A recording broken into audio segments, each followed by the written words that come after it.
आज हम पढ़ेंगे क्लास 10 के सिविक्स के बुक से चैप्टर 1 जिसका नाम है पावर शेयरिंग। ये चैप्टर बहुत ही छोटा है लेकिन आपके बोर्ड के एग्जाम में इसी चैप्टर में से कुछ क्वेश्चन आपको देखने को मिलेगा। उसी क्वेश्चन के ऊपर भी हम डिस्कस करेंगे। तो आइए बिना टाइम वेस्ट कर वीडियो स्टार्ट करते हैं। इस चैप्टर की शुरुआत बेल्जियम और श्रीलंका की कहानी से होती है। तो आइए पहले जानते हैं बेल्जियम की कहानी। बेल्जियम यूरोप का एक छोटा सा देश है, एरिया में हमारे हरियाणा स्टेट से भी छोटा। इसकी बाउंड्री नीदरलैंड, यूक्रेन और जर्मनी से मिलती है। इसकी पॉपुलेशन 1 करोड़ से थोड़ी अधिक है, यानी हरियाणा की पॉपुलेशन से करीब आधी। इस देश की टोटल पॉपुलेशन का 59% लोग फ्लेमिश एरिया में रहते हैं और डच बोलते हैं। बचे हुए 40% लोग वेरोनिया एरिया में रहते हैं और फ्रेंच बोलते हैं। बाकी के 1% बचे लोग जर्मन बोलते हैं। बेल्जियम के कैपिटल ब्रुसेल्स में 80% लोग फ्रेंच बोलते हैं और 20% लोग डच बोलते हैं। मतलब कि पूरे देश बेल्जियम में ज़्यादातर लोग डच बोलते हैं, लेकिन इसकी जो कैपिटल है ब्रुसेल्स, इसमें ज्यादातर लोग फ्रेंच बोलते हैं। ऐसे सिचुएशन में क्या हुआ, जो फ्रेंच बोलने वाले लोग थे जिनकी संख्या पूरे देश में कम थी, लेकिन बेल्जियम के कैपिटल ब्रुसेल्स में इनकी संख्या बहुत ज्यादा थी, जिसके चलते फ्रेंच बोलने वाले लोग देश में ज्यादा ताकतवर थे। बाद में जाकर इकोनॉमिक डेवलपमेंट और एजुकेशन का लाभ पाने वाले डच भाषाई लोगों को इस सिचुएशन से नाराजगी थी।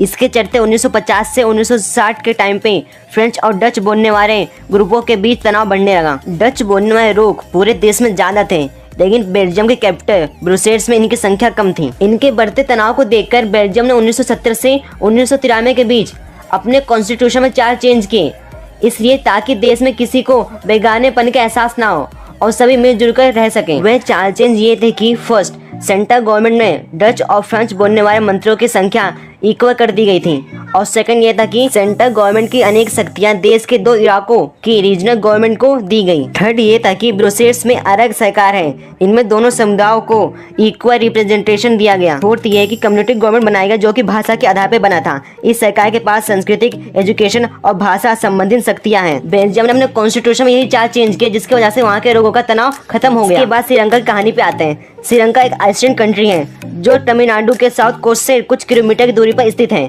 इसकी पॉपुलेशन करीब 2 करोड़ है, यानी हरियाणा के बराबर। साउथ एशिया के दूसरे देशों की तरह श्रीलंका के पॉपुलेशन में भी कई जाति के लोग पाए जाते हैं। सबसे ज्यादा सिन्हारी हैं, जिनकी कुल पॉपुलेशन 74% है। फिर तमिलों का नंबर आता है, जिनकी पॉपुलेशन 80% है। तमिलों में भी 2 ग्रुप हैं, श्रीलंकाई तमिल जो कि 13% है और इंडियन तमिल जो कि 5% है। अंग्रेजों के टाइम पे काम करवाने के लिए भारत से श्रीलंका ले जाए गए थे। इनके संतान हैं, इनको इंडियन तमिल कहते हैं। आप इस मैप में देख सकते हैं कि टोटल नॉर्थ और ईस्ट इलाके में है। ज़्यादातर सिन्हारी बोलने वाले लोग बौद्ध हैं, जबकि तमिल बोलने वाले लोग में कुछ हिंदू और कुछ मुसलमान हैं। श्रीलंका की पॉपुलेशन में ईसाई लोगों का 7% हिस्सा है और सिन्हारी और तमिल दोनों भाषाएं बोलते हैं। श्रीलंका 1928 में आज़ाद हुआ। सिन्हारी लोग देश में ज़्यादा थे, जिसकी वजह से उन्होंने शासन पर अधिकार जमाना चाहा। इस वजह से लोकतांत्रिक इलेक्टेड गवर्नमेंट ने सिन्हाई समुदाय के अधिकार को कायम करने के लिए कई कदम उठाए। 1956 में श्रीलंका के कॉन्स्टिट्यूशन में चेंज किया गया। वो चेंज ये थे कि फर्स्ट सिन्हाई को ही ऑफिशियल लैंग्वेज बना दिया गया और इस प्रकार तमिल भाषा को इग्नोर किया गया। दूसरा ये था कि जो उनका धर्म था बौद्ध धर्म, उसे प्रोटेक्ट किया गया।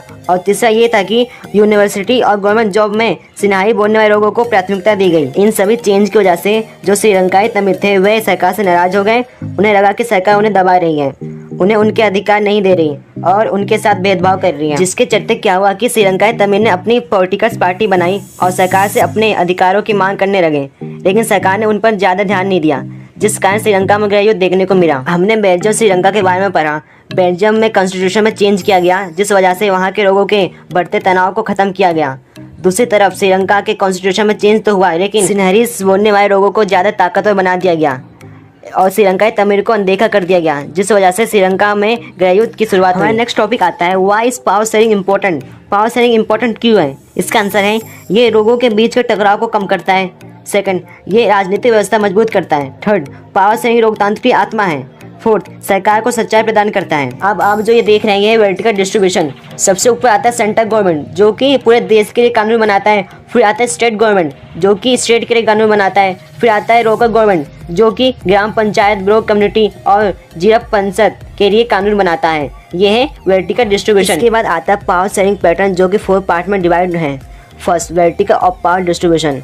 इसमें डिफरेंट लेवल पे पावर को बांट दिया जाता है। फर्स्ट आता है सेंट्रल गवर्नमेंट, फिर आता है स्टेट गवर्नमेंट, फिर आता है लोकल गवर्नमेंट। सेकंड आता है हॉरिजॉन्टल डिस्ट्रीब्यूशन। इसमें सरकार के डिफरेंट ऑर्गन्स में पावर को डिवाइड कर दिया जाता है।